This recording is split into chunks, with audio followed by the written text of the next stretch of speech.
그래서 직파를 하게 되면 그럼 얼마나 깊게 심어야 되냐라고 물어보시는 분들도 있는데 저희는 보통 4에서 6cm 정도 깊게 심으시면 된다고 얘기를 해요. 너무 깊게 심어버리면은 여기서부터 여기 올라올 때까지 양분이 부족해요. 그러다 보니까 이 시간도 오래 걸리고 그 다음에 영양 소모도 많이 되는 반면에 또 너무 또 얕게 심으시는 분들이 있어요. 거의 표면에다가. 그렇게 되면은 빨리 올라오긴 하는데 도복에 약하고요. 그 다음에 생장점이 노출될 수가 있어서 병해 같은 데 좀 약간 취약한 단점이 있어요.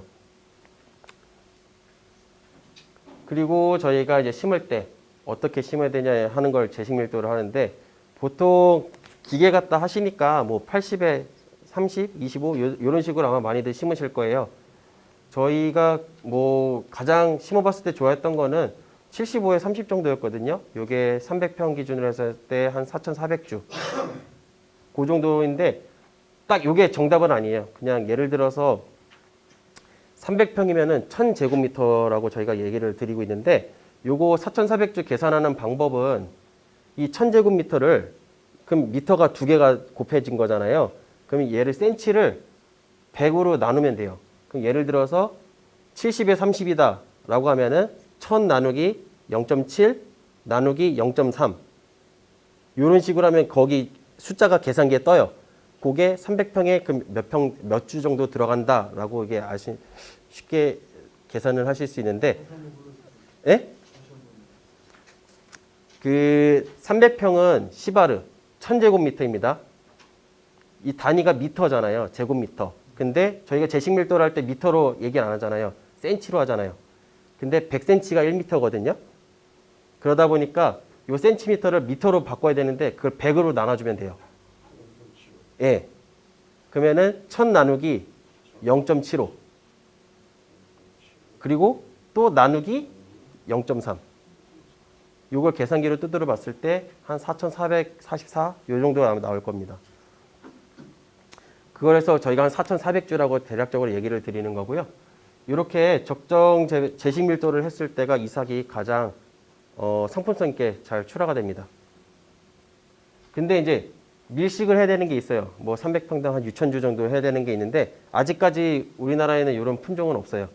조생종이면서 단간인 품종을 저희가 연구소에서도 개발을 계속 하려고는 하는데 이 착립장이나 이런 것들에 대해서 문제가 많이 생겨가지고 현재까지는 이렇게 밀식 재배할 수 있는 품종들은 많이 없고요. 일부러 그 가락동 같은 데 판매하실 때 보면은 18cm를 넘어가면은 특등으로 주시잖아요. 그래서 기준이 18cm라고 생각하시면 되는데 그거보다 뭐 20cm까지 키우시고 싶다라고 하시는 분들이 꼭 있어요. 그런 분들은 조금 소식하시면 됩니다. 그러니까 4,400보다는 4,000주 정도 조금 적게 심었을 때 우량 상품을 생산 가능하고요. 저희가 또 이 재배 실험을 한다고 했었잖아요. 그래서 연구를 하다 보니까 한 주에 하나 심을 때는 한 70에 35, 70에 30 이때가 가장 수량성이 좋았고요. 그 다음에 일주에 2개씩 심으시는 분들 있잖아요. 이분들은 좀 더 넓게 심어주셔야 돼요. 열간거리를. 얘네가 자라나는 공간을 확보하기 위해서 70보다는 한 100에 45나 50 정도로 심어주셔야지 4,400주 정도가 딱 들어갑니다. 그래서 그냥 모식도로 보면은 일주 1번은 한 구멍에 하나씩 심는 거고요. 일주 2번은 한 구멍에 2개씩 이렇게 심는 건데 요때 열간을 2개씩 심게 되면은 한 1m 정도 두고 또 주간끼리는 한 45cm 정도 두는 게 제일 좋고요. 그 다음에 일주 1번을 할 때는 75에 30 정도 심는 게 가장 좋습니다. 추예요. 예. 일주 동안 추에 보면 예. 상품 수량 지수라는 게 있잖아요. 예, 수량지수, 예. 일주 2번이 더 일주 1번보다 더 상품적인 것으로 하는 소리예요. 이거 비교를 하는 게 일주 1번은 요 70에 30을 기준으로 얘네들끼리 비교를 한 거고요. 일주 2번 같은 경우는 여기 기준은 지금 안 잡혀 있는데 이 100에 몇 센치가 기준이 이제 되는 거죠. 그러니까 기준을 자체를 각각 다르게 잡아가지고요. 이거를 비교를 하시면 안 돼요. 일주 1번일 때 따로 비교하셔야 되고 일주 2번일 때 따로 비교를 하셔야 되는 거예요. 일주 2번은 기준이 여기 안 나와 있는 거예요? 예, 저희가 여기 그게 빠져 있네요. 그래서 그거는 저희가 다음 하게 됐을 때 다시 넣을게요. 그래서 이제 심는 시기가 이제 가장 중요한데 저희 같은 홍천이나 춘천 이런 데는 강원 중산간지예요. 그래서 4월 하순이나 5월 상순쯤에 심으셔야 되는데 4월 초, 뭐 3월 말 이때 심게 되면 그런 아까 전에 사진 보여드렸던 그런 생리장애 문제들이 많이 생기고요. 그 다음에 중부 평야지는 0월 정도밖에 안 돼요. 0월 정도까지나 충청도는 중부 평야이기 때문에 그때는 4월 상순에서 중순에 심어도 돼요. 근데 0월이 아닌 이상은 그렇게 일찍 심으시면은 나중에 피해를 보게 됩니다. 남부 지방에서는 뭐 3월 중순 하순에서 심기 때문에 전체적으로 보급 쪽을 좀 일찍 이쪽부터 이제 보급을 하고 있고요. 저희가 파종 시기를 할게 조기 파종하게 되면 냉해 악화, 서리, 발화율 저하 같은 위험성이 있다고 그랬잖아요. 그래서 요 기준이 한 10도라고 보시면 됩니다. 외부 온도가 그러니까 옥수수는 10도에서부터 이제 생육이 시작되고요. 만약에 영하로 떨어지게 되면 생육이 정지가 됩니다. 그럼 이 정지가 되고 생육 다시 시작하고 하게 되면은 얘가 또 스트레스를 받아서 문제가 많이 되기 때문에 그 밤 기온이 10도가 넘어간 이후부터 옥수수 파종을 들어가시면 되고요. 그다음에 분산 파종을 또 하실 수가 있어요. 예를 들어서 이거를 하루 한 날 다 심어버리는 게 아니라 일부는 오늘 심고 일부는 뭐 한 2주 뒤에나 4주 뒤에 한 달 정도 뒤에 심고 이렇게 파종을 이제 나눠서 심는 건데 한 달 정도 차이가 나도 실질적으로 수확을 하실 때는 1주에서 2주 정도밖에 차이가 안 납니다. 그래서 그런 거를 생각하시면 되고요. 이 발화 온도가 아까 토양 온도가 13도에서 이제 한 18일에서 20일 정도 돼야지 얘가 이제 올라오기 시작하거든요. 요 토양 온도를 조금 봐주시면 될 것 같고요. 저희가 그냥 쉽게 언제 심어야 되는지 얘기를 해드리는 게 마을에 두릅나무가 있잖아요. 두릅나무에서 순이 올라올 때쯤에 심으시면 돼요. 그때가 그 영하로 더 안 떨어질 때예요. 두릅나무가 이제 그런 저희 지표가 될 수도 있어요. 그래서 저희가 또 이제 4월 상순에도 한번 일부러 심어보고 뭐 이런 거 이제 다 심어봤는데 8월 초에 수확을 하고 싶다라고 하시는 분들이 이제 그럼 언제 심어야 되냐라고 전화를 많이 물어보시는데 저희는 4월 말에 심으면 된다고 말씀을 드려요. 4월 30일 날 저희가 심어봤을 때 8월 상순쯤에 수확을 할 수 있었고요. 이 뒤로 갈수록 요 일수가 짧아지는데 그 이유는 요 다음 슬라이드에서 저희가 설명을 드릴게요. 이 GDD라고 해서 한글로 유효 적산 온도가 있습니다. 옥수수는 온도가 따라 나이를 먹어요. 그래서 쉽게 생각하시면은 그 일평균 온도가 기상청에서 얘기를 해주잖아요. 평균 뭐 20도, 22도 이런 식으로 밤 기온이랑 낮 기온의 평균을 말하는 건데 그런 것들을 다 더했을 때 1145도가 넘어가는 순간부터 얘네가 영양 생장을 끝내고 생식 생장으로 넘어갑니다. 그러면서 개꼬리가 올라오고 수염이 나오고 이렇게 하는 건데요. 근데 가을 옥수수들을 심으시는 분들이 있잖아요. 그냥 저희가 한개 파종기를 한 7월 중순으로 보고 있습니다. 늦어도 7월 중순 전에는 심어야 된다라고 말씀을 드리는데 가을 옥수수의 단점은 이삭이 좀 작을 수가 있어요. 잘못 그 관리를 하게 되면. 그래서 추비 같은 것도 중요하고요. 시기가. 그 다음에 이제 재배하는 환경도 되게 중요한데 일단 4월 달에 심은 것보다 6월 달에 심은 게 이삭 같은 거는 조금 더 작게 나옵니다. 그래서 이 비료 같은 경우는 저희가 밑거름을 할 때 보통 300평 기준으로 얘기를 드리는데 300평당 1.5톤 퇴비를 기비를 먼저 주고요. 그 다음에 복합 비료를 많이들 쓰시잖아요.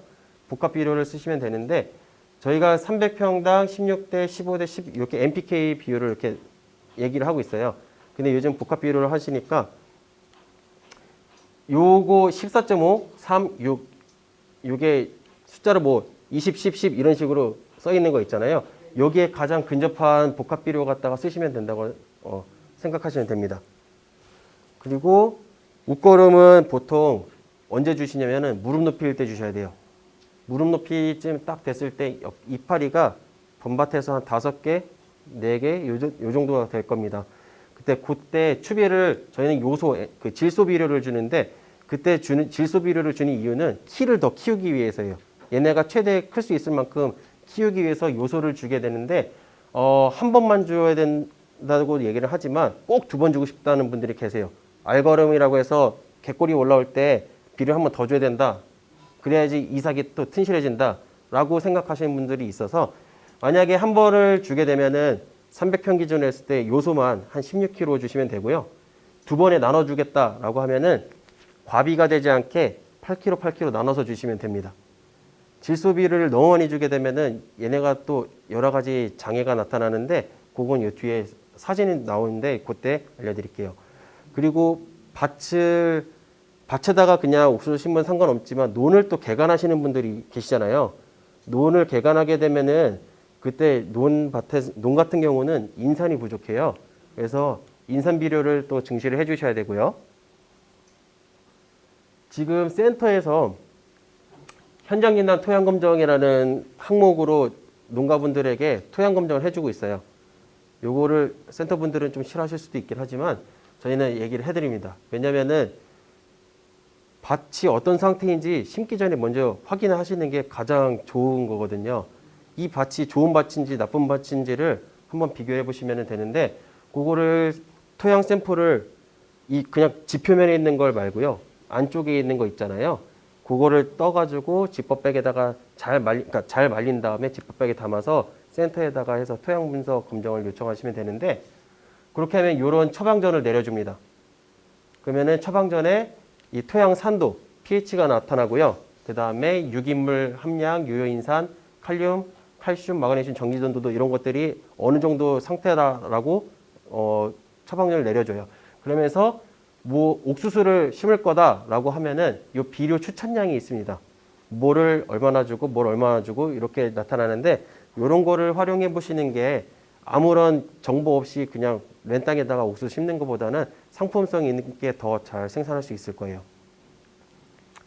그래서 추비 같은 경우는 이 옥수수가 땅에 깊게 박혀 있는 뿌리에서 흡수하는 게 아니에요. 새로 자라나는 그 신뿌리에서 이제 흡수를 하게 되는데 이 3, 4학기에 제가 이 추비를 표시한 이유가 뭐냐면은 요게 가을 옥수수를 심게 되면은 추비를 좀 더 일찍 주셔야 돼요. 무릎 높이보다 3개, 4개 옆에 있을 때 요때 추비를 주셔야 되거든요. 그래서 그때 추비를 여기랑 여기쯤에 이제 주시면은 이 뿌리가 흡수하기 딱 좋다라고 말씀드리는 거고 이 7, 8엽기가 아마 딱 요 무릎 높이 정도 될 겁니다.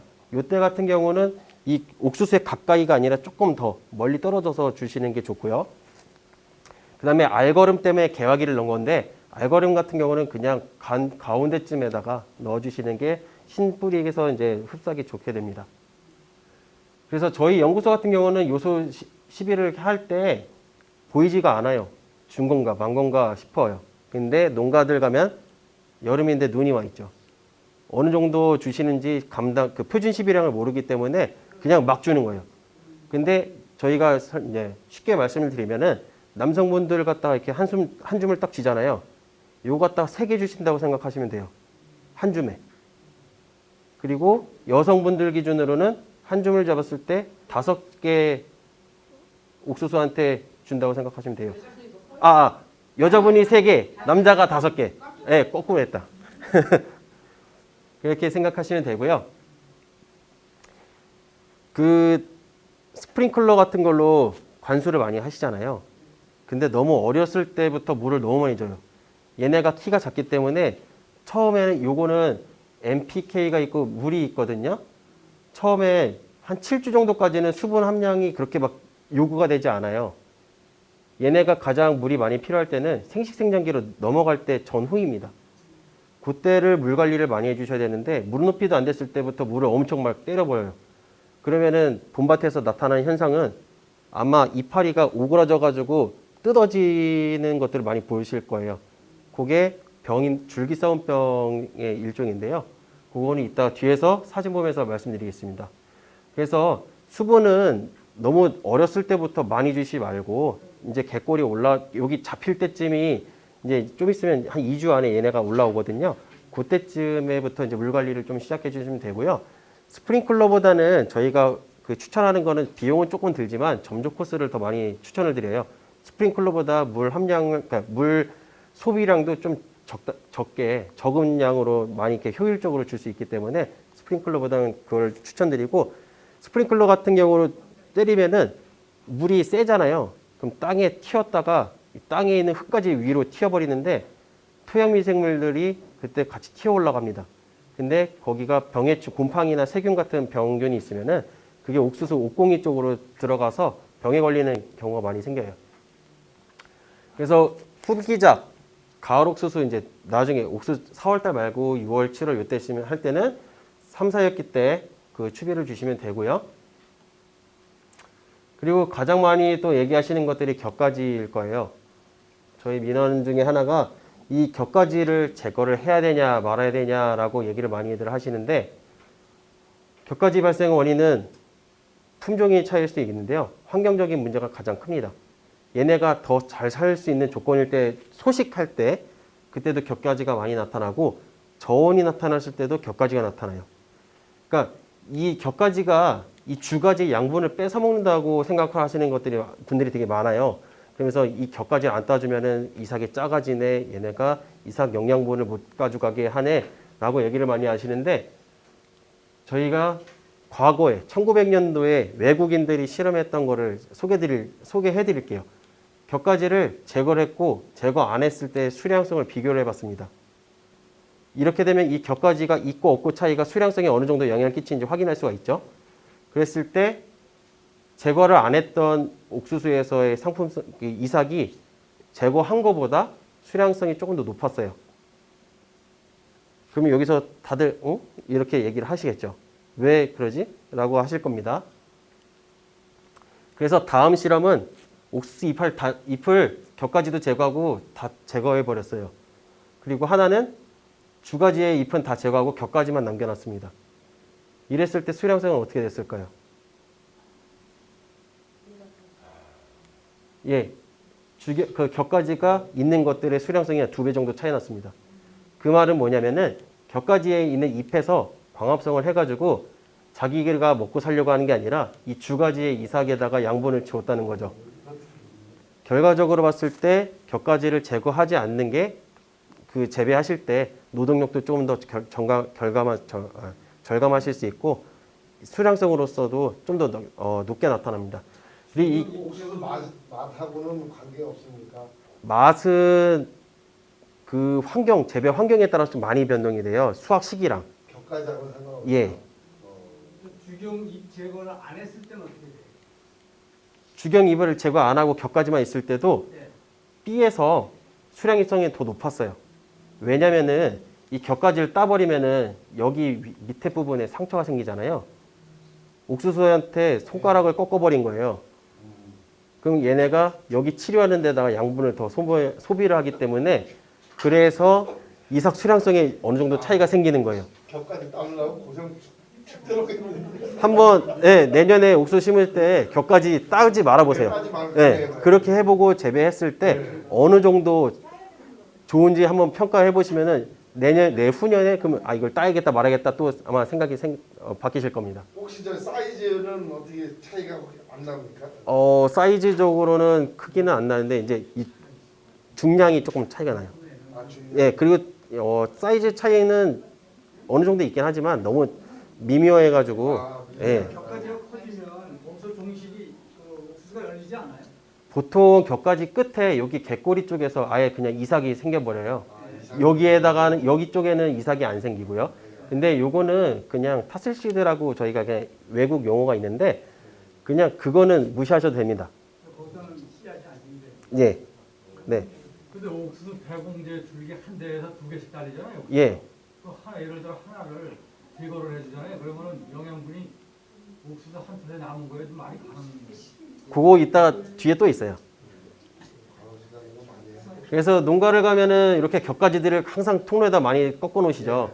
그리고 한 번만 하시는 게 아니라 보일 때마다 꺾어요. 예, 맞아요. 그러면 옥수수가 잘 못 자랄 겁니다. 그거 아마 경험하신 적이 있을 거고, 그 다음에 요 품종 특성이라고도 아까 말씀드렸는데, 이게 대학찰이거든요.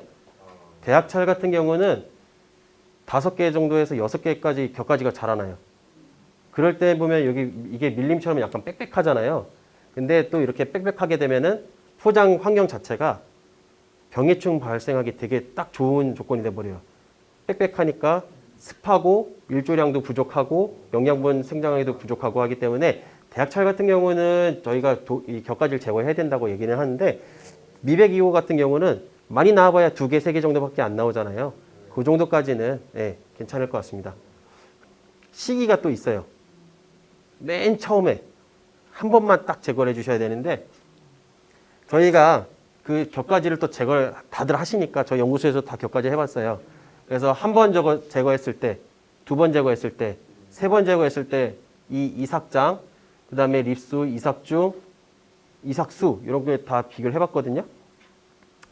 뭐 길이는 그렇게 크게 차이는 안 나지만 그래도 이 이삭 수량이나 이런 게 조금 많이 차이가 났고요. 이삭 중량에서도 많은 차이가 보이고 있습니다. 그리고 일찍 제거했을 때, 제거 안 했을 때, 늦게 제거했을 때도 비교를 했을 때 이 늦게 제거하게 되면은 이미 이 정도 큰 상태에서 격가지를 제거하게 되잖아요. 그럼 이때 뿌리가 흔들려요. 그러다 보니까 도복에 영향을 많이 끼치게 되고요. 그 다음에 수량성 자체에도 좀 크게 한 8% 정도 차이가 났습니다. 그래서 또 아까 말씀하신 것처럼 옥수수가 1개, 2개, 3개, 4개 뭐 이렇게 여러 개가 나오는데 그걸 제거해야 되냐라는 민원도 되게 많이 들어옵니다. 원래 옥수수 제거를 하는 효과가 없어요. 근데 이 밑에 게 위에 걸 양분을 뺏는다고 다들 얘기를 하시죠. 그렇게 생각하시고. 근데 옥수수 같은 경우는요, 갯꼬리에서 화분 양이 한 200에서 500만 개 정도의 꽃가루가 날려요. 근데 이 이삭 하나에는요, 수협이 한 1000개 정도까지밖에 안 나와요. 그럼 여기 1000개, 여기 1000개, 뭐 여기 1000개, 여기 1000개 한다고 해도 4000개 정도까지밖에 꽃가루가 안 필요하거든요. 근데 그에 비해서 꽃가루는 엄청 많이 나는 거죠. 그러니까 꽃가루 뺏을 염려도 없는 거고요. 그 다음에 옥수수에는 정화우세라는 현상이 있어요. 이 정화우세 현상이 뭐냐면은 첫 번째 이삭이 영양분이 다 꽉 차야지 그 다음 이삭이 그 영양분을 가질 수 있다는 거예요. 그래서 요 맨 위에 게 끝나야지 그 다음 게 영양을 이제 하기 때문에 아마 잘 나오면은 2개 정도까지 매달리는데 두 번째 건 아마 되게 작고 팔기도 애매한 그런 게 나올 거예요. 그래서 집에서 많이 드실 텐데 그래서 1차 이삭을 따서 판매하고 2차 이삭은 집에서 소비를 많이들 하실 겁니다. 그래서 이런 것 때문에 옥수수를 2차 이삭은 굳이 제거 안 하셔도 되고요. 금년도에요. 예. 4차에 활동했거든요. 네네네. 이게 왜 투생기가 하나밖에 안 생겨요? 금년은 아예 생기질 않았어요. 두 번째는. 옥수수는요. 원래 한 대공에서 하나 정도까지밖에 생산이 안 됩니다. 생산은 안 되는데 네. 두 번째 게 아예 생기질 않았다니까요. 그건 환경 문제입니다. 그러니까 키만 막 크고 예. 키만 막 다른 옥수수보다 한 30cm가 더 크면서 두 번째 투생기가 생기질 않았어요. 이 키 옥수수의 아니 그건 이제 1차, 2차, 3차, 4차 이거 그게 재배 환경이 얘네가 자라는 환경이 1차, 2차, 3차, 4차가 똑같지가 않잖아요. 그러다 보니까 얘네들이 그런 생육 특성이 나타나는데 이 환경에 의해서 나타나는 특성이 4차는 또 수확 시기도 하루 이틀에 막 그냥 금방 세지거든요. 딱딱해지고 금년한테 경험한 바로는 두 번째가 생기질 않았어요. 이 옥수수가 300평에서 네. 거의 진짜 한 1, 2% 정도 2개 생겼는데 그 외에는 전혀 생기지 않았어요. 근데 그렇게 한 개만 딱 나오면 잘 키우신 거예요. 네. 좋았어요. 네. 하얀 막 엄청 좋았어요. 네. 그래서 이 환경에 의해서 좀 달라지는 게 옥수수가 키가 좀 달라지고요. 키 같은 경우는 딱 절대적이지가 않아요. 얘는 2m 이렇게 딱 정해진 게 아니라 평균적으로 2m 정도까지 큰다라는 거예요. 대옥수수 수준으로 컸어요. 그거는 좀 약간 질소과비여서 얘네가 또 더 클 수도 있어요. 그런 것도 여러 가지가 있는데 딱 단적으로 뭐 때문에 그렇게 됩니다라고 말씀드리기는 좀 애매한 것들이 있어요. 그래서 또 이제 약해 같은 것 때문에 또 저희가 제초제나 약제 처리 같은 것도 알려드리는데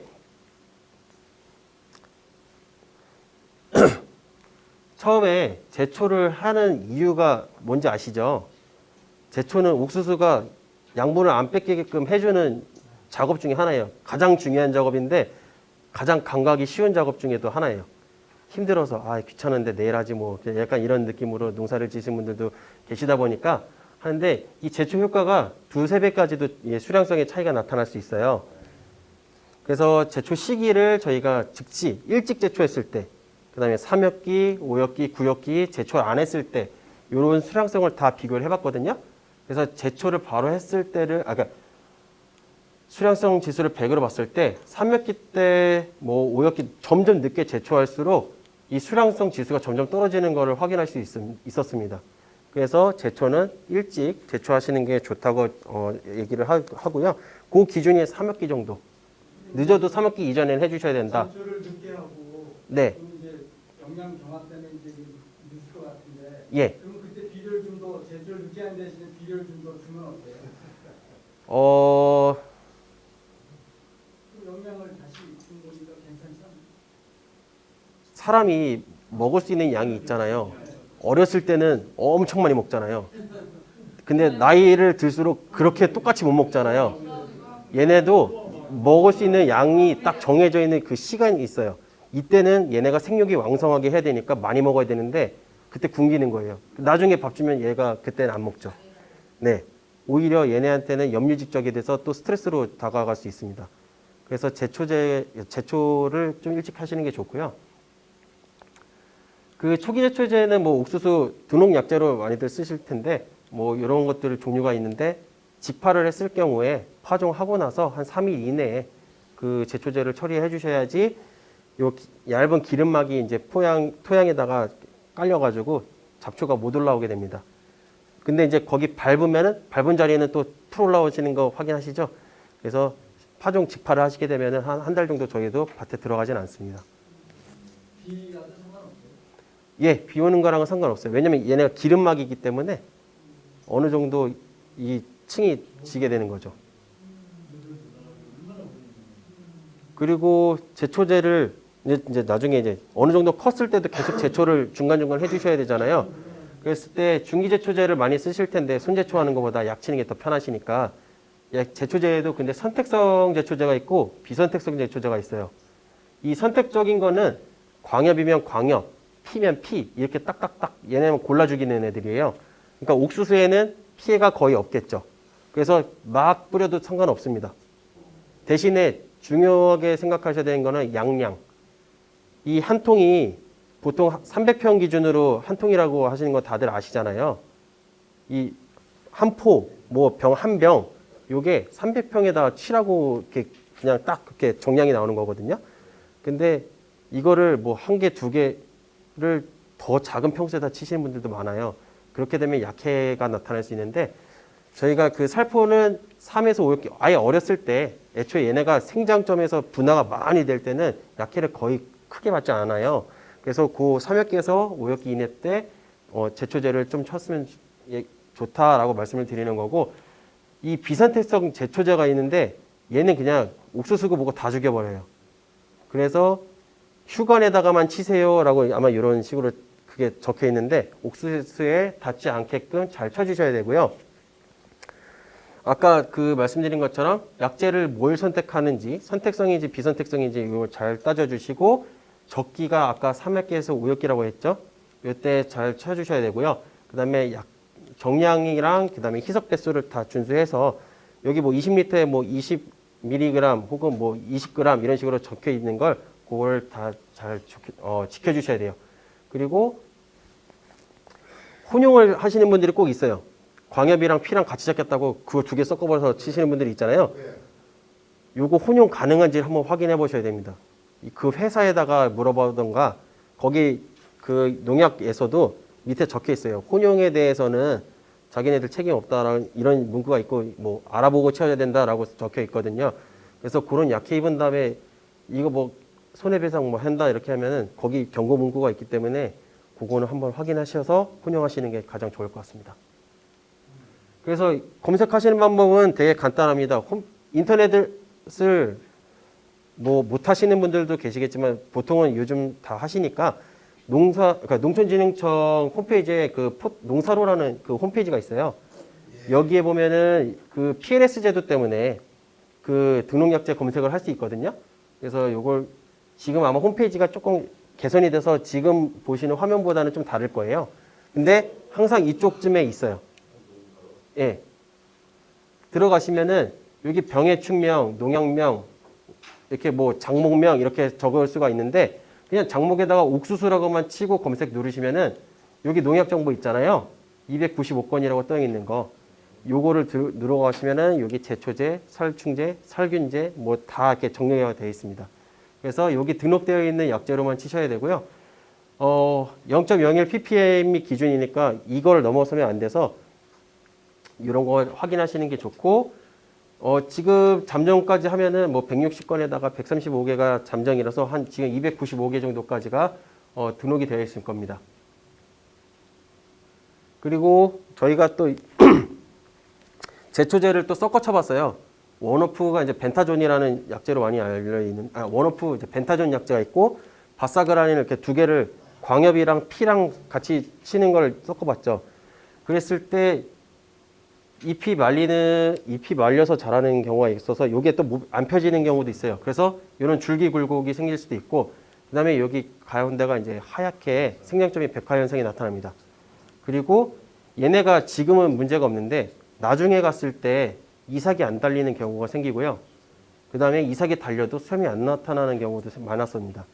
그리고 이삭을 그냥 제초제 섞어치지 않은 데랑 비교해 봤을 때도 이삭이 가늘고, 그다음에 이 뒤에 나중에 사진 다시 보여드리겠지만 콜라뽕 모양이라고 해서 이렇게 생기는 이삭이 있어요. 상품성이 떨어지는 이삭이죠. 그런 이삭들이 많이 나타났었습니다. 그리고 원오프랑 이사디아미늄에 대해서 섞어 쳐봤을 때는 이 부정근의 발생을 억제시키더라고요. 그러다 보니까 이 부정근이 내려야지 태풍이 오거나 뭐 해도 도복에 안 넘어가는데 이렇게 섞어치게 되면 도복에 좀 약해지는 경향이 있었고요. 이런 사진 같은 경우는 약을 치실 때 꼭 계면활성제랑 뭐 농약방에서 추천해 주는 대로 다 치시는 분들이 있어요. 근데 농약에는 일부 계면활성제들이 들어가 있습니다. 얘네가 약을 잘 묻게 하기 위해서. 근데 거기다가 계면활성제를 추가적으로 더 치시면은 이파리의 왁스층이 깨져버려요. 그러면서 약은 흡수는 잘 되겠지만 여러 가지 문제가 생길 수가 있는데, 그때 호르몬계를 쓰게 되면은 이 옥수수가 이삭이 이렇게 뒤틀리면서 자랍니다. 트위스트 치면서 꽈배기처럼 자라는데, 이런 게 이제 호르몬계 제초제를 쳤을 때 이제 피해 중에 하나입니다. 그리고 미익차를 심으시면 뭐 이렇게 한여름에 건조 피해를 많이 입을 수도 있는데, 이렇게 이파리가 미익철 같은 경우는 특징적으로 중간부터 시커멓게 타버려요. 그래서 이런 이파리를 보게 되면은 그냥 물이 부족해서 건조해를 입었구나, 아니면 해가 너무 뜨거웠구나 라고 생각하시면 되고요. 저희가 하우스에서 수분을 점적 코스 갖다가 주고 안 주고를 처리해 봤을 때 건조를 하게 되면 이파리가 당연히 이 물을 뺏기지 않기 위해서 잎이 말려버려서 회녹색에 뾰족하게끔 보이거든요.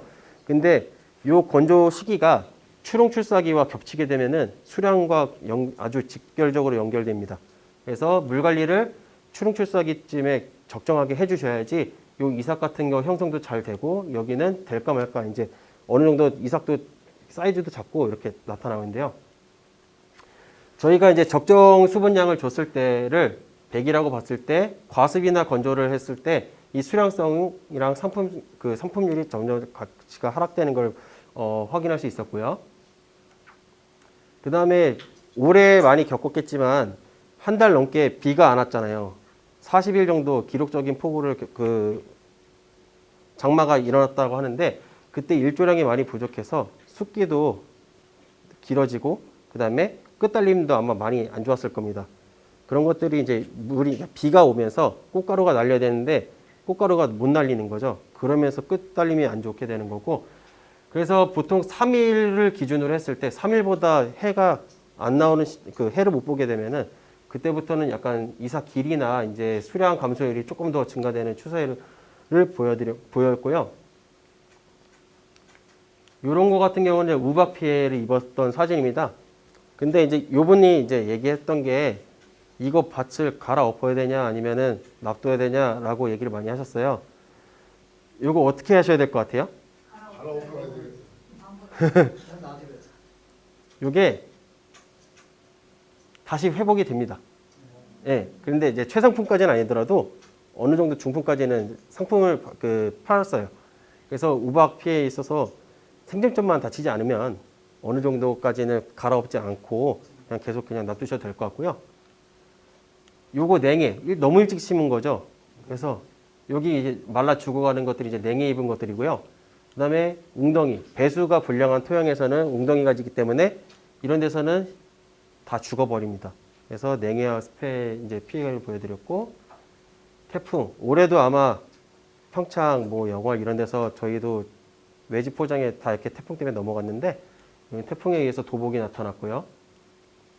요거는 이제 멧돼지가 하나씩 먹고 뒹굴르면서 네 멧돼지 피해가 있습니다. 잠깐 쉬었다가 하실까요?